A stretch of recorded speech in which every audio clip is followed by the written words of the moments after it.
بسم اللہ الرحمن الرحیم۔ میں محمد آصف اقبال اپنے اس چینل پہ آپ کا سواگت کرتا ہوں۔ آج کا موضوع ہے پرتھوی راج کو اسلام کی دعوت۔ جوگی جے پال کے مسلمان ہوتے ہی ایک تہلکہ اجمیر شریف میں پڑ گیا اور لوگ خواجہ غریب نواز سے عقیدت مندی کا اظہار کرنے لگے۔ سادی دیو اور اجے پال نے مسلمان ہونے کے بعد خواجہ غریب نواز کی خدمت میں حاضر ہو کر آبادی میں قیام فرمانے کی درخواست کرنے لگے۔ چنانچہ آپ نے آنا ساگر سے اٹھ کر اس جگہ قیام فرمایا جہاں آج کل درگاہ شریف ہے۔ یہ جگہ سادی دیو کی ملکیت میں تھی۔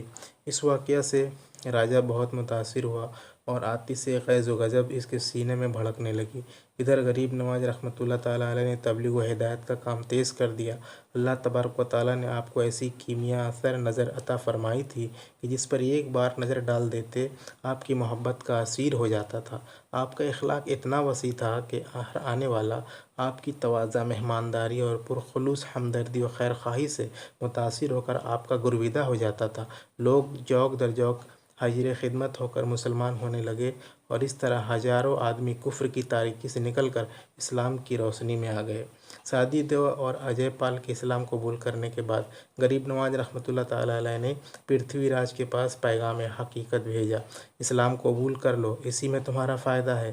بادشاہت بھی ہاتھ سے نہ جائے گی اور مرنے کے بعد بھی چین ملے گا، ورنہ خوب یاد رکھو تمہارے لیے یہاں اور وہاں بڑی مصیبت کا سامنا ہے اور اس وقت تم سے کچھ بنائے نہ بن پڑے گا۔ مگر وہ سنگ ازلی تھا، اس کے دل پر کچھ اثر نہ ہوا اور خواجہ غریب نواز کا پیغام سنتے ہی آگ بگولا ہو گیا۔ اس نے امتحاناً ایک شخص کو حضرت کی خدمت میں مرید ہونے کے لیے بھیجا۔ جب وہ حضور کی خدمت میں حاضر ہو کر طالب ہوا کہ حضور میں آپ کا مرید ہونا چاہتا ہوں، تو آپ نے انکار کر دیا۔ وجہ دریافت کرنے پر آپ نے فرمایا کہ مرید نہ کرنے کی 3 وجوہات ہیں۔ اول یہ کہ تیرے دل میں کینہ پروری اور گندگی بہت ہے۔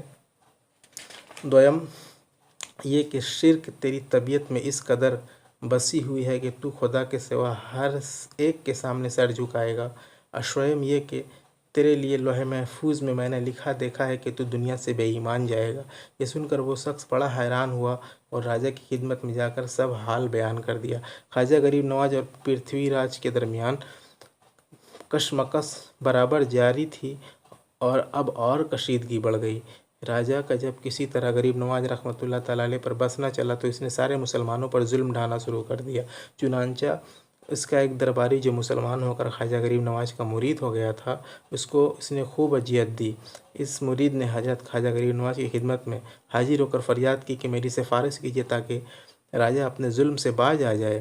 خواجہ غریب نواز کی مرید نوازی مشہور ہے۔ آپ نے پرتھوی راج کو اس سے باز رہنے کی سفارش کی، لیکن راجہ نے ایک نہ مانی اور نہایت برہم ہو کر حکم صادر کیا کہ اس سرزمین کے مالک اور راجہ ہونے کے ناطے ہمارا حکم ہے کہ 1 ہفتے کے اندر اپنے ساتھیوں سمیت اجمیر شریف خالی کر دو، ورنہ سختی سے نکال دیا جائے گا۔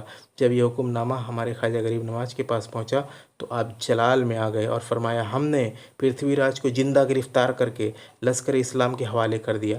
خواجہ غریب نواز کی زبان فیض ترجمان سے یہ جملہ سن کر لوگ حیران تھے، مگر انہیں یقین تھا کہ زبان مبارک سے نکلی ہے تو یہ بات بے اثر نہیں ہو سکتی۔